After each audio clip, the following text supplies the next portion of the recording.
बुलाने के लिए पंच महोदय के साथ गांव के कुछ लोग मिलकर सुबह होते ही हवेली पहुंच चुके थे। आंगन में योगेंद्र बैठा हुआ था।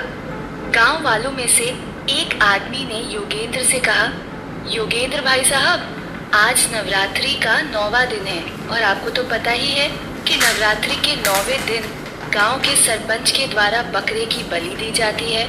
छोटे मालिक पिछले 8 दिन में एक बार भी मंदिर नहीं आए हैं। अगर आज भी बलि देने के लिए नहीं पहुंचे तो हम सबको मजबूरन एक संयुक्त फैसला लेकर पंचायत का नियम बदलना होगा और छोटे मालिक को सरपंच पद से हटाना होगा।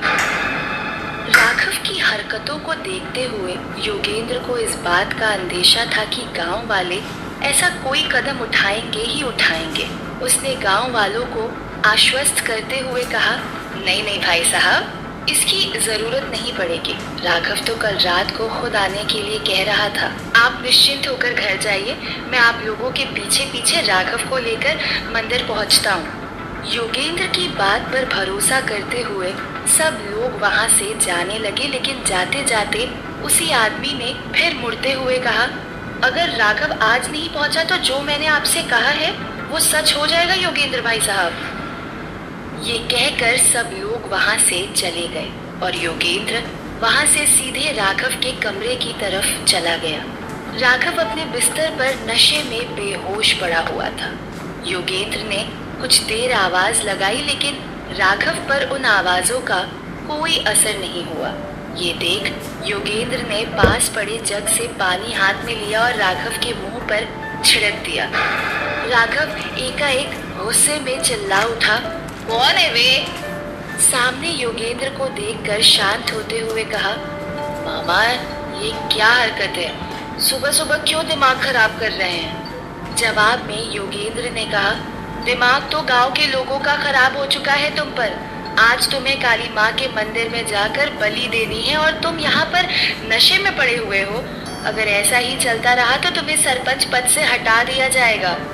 ये सुन राघव ने गुस्से में लड़खड़ाती जुबान से कहा, पूरे गांव में किसी की औकात नहीं है कि राघव को सरपंच के पद से हटा सके। चलो मामा देखते हैं कौन ज्यादा उछल रहा है। ये कहते हुए राघव गुस्से में उठा और डगमगाते हुए पैरों से कमरे से बाहर चला गया। वहीं मंदिर में बाकी सारी क्रियाएं हो चुकी थी। अब बस बकरे की बलि बची थी, जिसके लिए सब लोग राघव के आने का इंतजार कर रहे थे। पर चंद्रकला को कहीं ना कहीं इन सब से कोई मतलब नहीं था। उसे तो बस अपनी नीति की चिंता सता रही थी, क्योंकि राघव के आने के बाद करीब 1 घंटे वो नीति से दूर रहेगी और उसे डर था कि उस 1 घंटे में कोई अनहोनी ना हो जाए। सच कहा है किसी ने, एक माँ को अपने बच्चे पर आई मुसीबत के सामने दुनिया की सारी मुसीबतें छोटी लगने लगती हैं। चंद्रकला ये सब सोच ही रही थी कि तभी बाहर बहुत तेज रफ्तार से आती हुई जीप सीधे मंदिर के पास आकर रुकी। जीप की ये रफ्तार देखकर कीर्तन कर रही औरतें डर गई। जीप कोई और नहीं बल्कि नशे में धुत राघव ही चला रहा था। इतनी रफ्तार में पास में बैठे योगेंद्र का कलेजा भी मुंह को आ गया था। राघव जीप से नीचे उतरा और उसी तरह लड़खड़ाते पैरों से मंदिर की सीढ़ियां चढ़ने लगा। राघव के मुंह से शराब की बू दूर दूर तक आ रही थी। सब लोग राघव को घिन की नजरों से देख रहे थे। काली माँ की मूर्ति के सामने बकरा बंधा हुआ था। राघव सीधे वहीं पर पहुंचा और पास पड़ी तलवार उठा ली। ये देख सब लोग चौंक गए, लेकिन जैसे ही राघव उस तलवार से बकरे के ऊपर हमला करने लगा, चंद्रकला ने जोर से आवाज लगाते हुए कहा, रुक जाओ मालिक। चंद्रकला की आवाज के साथ ही राघव का हाथ वहीं पर रुक गया। आखिरकार चंद्रकला ने नीति को खुद से अलग किया और वहीं पर बैठाकर राघव की तरफ बढ़ने लगी। राघव के पास जाकर चंद्रकला ने कहा, मालिक, नशे में ये मत भूलो कि हर कार्य की एक विधि होती है। बकरे की बलि के पहले भी कुछ विधि विधान करने जरूरी हैं। हवन कुंड के सामने बैठ जाइए और मुझे सारी क्रियाएं करने दीजिए। चंद्रकला ने आज तक राघव को राघव कहकर ही पुकारा था, लेकिन अब राघव गांव का सरपंच था और हवेली का मुख्य सदस्य, इसीलिए पद की मर्यादा को देखते हुए चंद्रकला ने अब राघव को मालिक कहना शुरू कर दिया था। वहीं राघव चंद्रकला की बात सुनकर चुपचाप हवन कुंड के सामने जाकर बैठ गया। चंद्रकला ने विधियां शुरू कर दी। चंद्रकला मंत्रोच्चार कर जरूर रही थी, लेकिन उसका पूरा ध्यान नीति के ऊपर ही था, जो एक दीवार के ऊपर टेका लगाकर अचेत बैठी हुई थी। हवन कुंड की अग्नि और चंद्रकला के मंत्रोच्चार की शक्ति की वजह से धीरे धीरे राघव का नशा कम होने लगा था। राघव अब चारों तरफ देखने लगा। सब लोग धीरे धीरे राघव की ही बुराई कर रहे थे। राघव के पास में ही नीति सहित 9 देवी कन्याएं बैठी हुई थी। उसमें जो सबसे छोटी बच्ची थी, राघव ने उस बच्ची की तरफ देखते हुए मुस्कान बिखेरी तो उस बच्ची ने भी राघव की नजरों से मुंह फेर लिया। ये देख राघव को अपने आप से ही घिन आने लगी थी। उसने मन ही मन ठान लिया कि गलती से वो कुछ समय के लिए जरूर भटक गया था, लेकिन अब वो कभी भी किसी भी तरह का नशा नहीं करेगा। देखते ही देखते चंद्रकला के हवन की भी सारी विधियां समाप्त हो गई थी। चंद्रकला ने भी राहत की सांस ली कि नीति अभी भी उसी तरह दीवार के पास लेटी हुई थी। चंद्रकला ने खड़े होते हुए राघव से कहा, मालिक, अब आप बकरे की बलि चढ़ा सकते हैं। राघव अपनी जगह से उठकर बकरे के पास जाने लगा।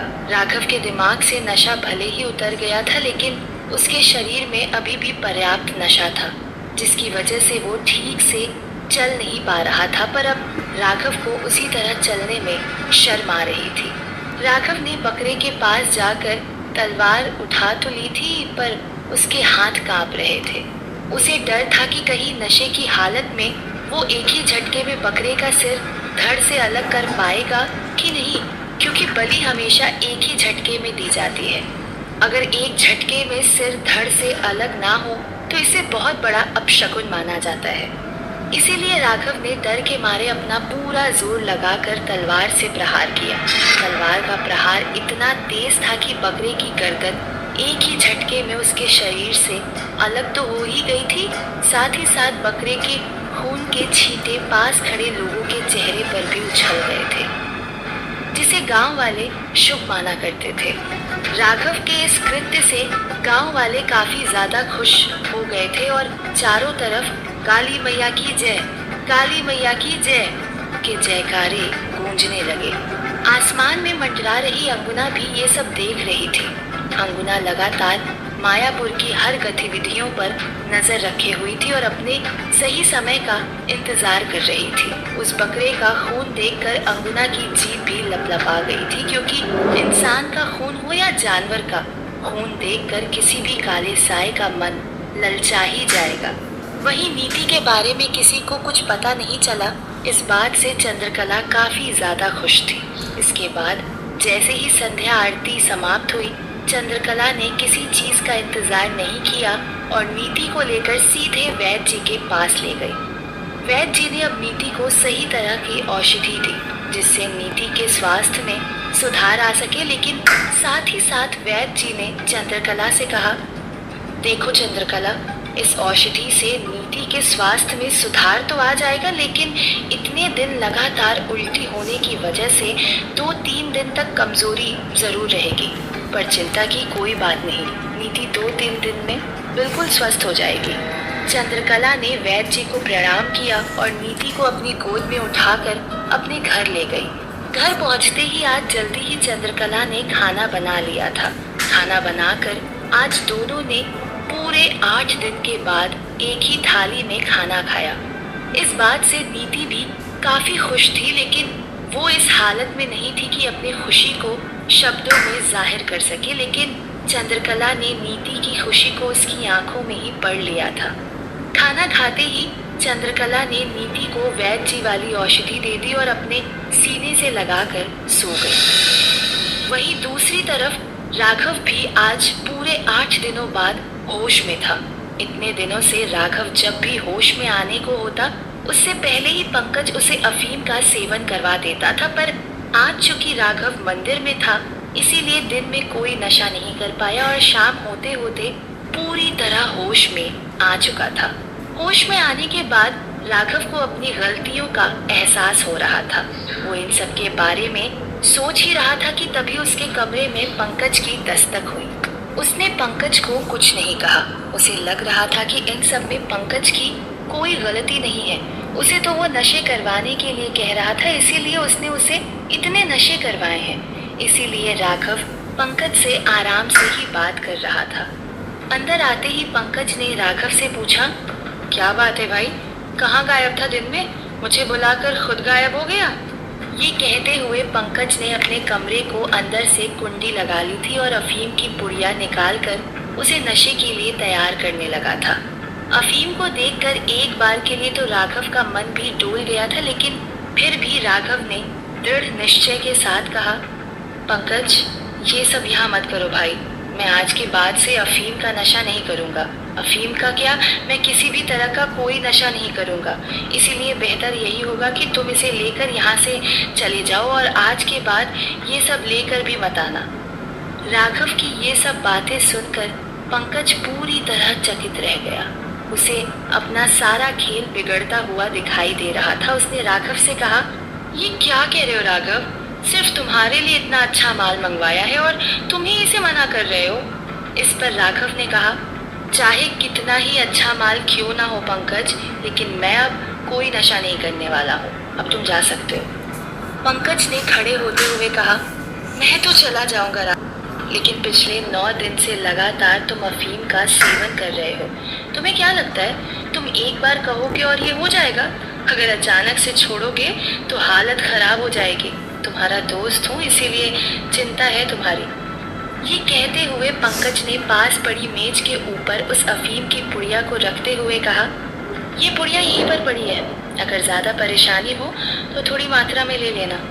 लेकिन राघव ने साफ मना करते हुए कहा, नहीं पंकज, मुझे कुछ नहीं होगा, तुम इसे भी अपने साथ ले जाओ। पर पंकज ने राघव की बात को सिरे से टालते हुए कहा, कोई तुम्हारे साथ जबरदस्ती नहीं कर रहा है राघव। अगर मन हो तो ही लेना, अगर ना मन हो तो कचरे के डिब्बे में डाल देना। ये कहकर पंकज उस पुड़िया को वहीं पर छोड़कर वहां से चला गया, लेकिन राघव ने पूरी तरह ठान लिया था कि वो इसे छुएगा भी नहीं। राघव ने अपने कमरे की लालटेन की रोशनी को कम किया और सोने चला गया। आधी रात बीत चुकी थी। राघव गहरी नींद में सोया हुआ था। कमरे के अंदर बस हल्की चांद की रोशनी आ रही थी। अचानक से राघव के हाथ पैर कांपने लगे, गला प्यास से सूखने लगा। धीरे धीरे राघव की सांसें फूलने लगी थी और शरीर की बेचैनी बढ़ती जा रही थी। राघव झटके से अपनी जगह पर उठ खड़ा हुआ। उसने देखा कि वो जोर जोर से हाँफ रहा था और पूरा शरीर पसीने से सबसे पहले उसने पास पड़े जग से ही जी भर के पानी पिया। राघव की प्यास तो बुझ चुकी थी, लेकिन उसके हाथ पैर अभी भी कांप रहे थे। पंकज बिल्कुल ठीक कह रहा था। राघव का शरीर अब अफीम की मांग करने लगा था। राघव भी ये बात अच्छे से जानता था, लेकिन वो किसी भी हालत में अब फिर से अफीम का नशा नहीं करना चाहता था। इसीलिए वो दृढ़ निश्चय करके फिर से सो गया। पर अब उसे नींद नहीं आने वाली थी। अब तो उसका सिर भी दर्द से फटने लगा था। वो लगातार इधर से उधर करवट बदल रहा था। जब भी राघव करवट बदलता, हर बार दूर पड़ी मेज पर अफीम की पुड़िया रखी हुई दिखाई देती। धीरे धीरे उसकी हालत बद से बदतर होती जा रही थी और बर्दाश्त करने की सीमा के बाहर हो रही थी। इधर जहाँ राघव बेचैन हो रहा था, वहीं उधर चंद्रकला और नीति शांति से सो रही थी। चंद्रकला ने सोने से पहले कमरे में बिल्कुल अंधेरा कर दिया था, ताकि नीति को नींद में कोई बाधा ना आए। इसीलिए चारों तरफ एक धुप अंधेरा छाया हुआ था। तभी धीरे धीरे कमरे के दरवाजे के खुलने की आवाज आने लगी। देखते ही देखते पूरा दरवाजा खुल चुका था, जिससे कमरे के अंदर हल्की रोशनी आ रही थी। सिर्फ रोशनी ही नहीं, रोशनी के साथ साथ कमरे के अंदर एक हवा का झोंका भी अंदर आ चुका था। उस हवा के झोंके ने अब एक गोल आकार ले लिया था और वो झोंका सोई हुई चंद्रकला और नीति की तरफ बढ़ रहा था। सबसे पहले वो झोंका चंद्रकला के ऊपर मंडराने लगा। ऐसा प्रतीत हो रहा था जैसे वो झोंका चंद्रकला को कोई नुकसान पहुंचाने वाला है, लेकिन उस हवा के झोंके ने ऐसा कुछ नहीं किया। अगले ही पल वो झोंका नीति के ऊपर मंडराने लगा और एक ही झटके से नीति के अंदर प्रवेश कर गया। जिस झटके से उसने नीति के अंदर प्रवेश किया, उसी झटके से नीति भी अपनी जगह पर उठ खड़ी हुई। नीति लंबी लंबी सांसें ले रही थी। उसके शरीर की ऊर्जा देखकर लग नहीं रहा था कि जैसे वो इतने दिनों से बीमार थी। वो अपनी जगह से उठ खड़ी हुई और दरवाजे की तरफ बढ़ने लगी। नीति के बाहर जाते ही दरवाजा वापस अपने आप बंद होने लगा। इतना कुछ हो जाने के बाद भी चंद्रकला अपनी जगह से टस से मस नहीं हुई और गहरी नींद में सोई रही। आखिर कौन है इस हवा के झोंके के पीछे, और वो कहाँ लेकर गया है नीति को अपने साथ? और क्या राघव अपने आप पर काबू रख पाएगा या अफीम के नशे के आगे हार जाएगा?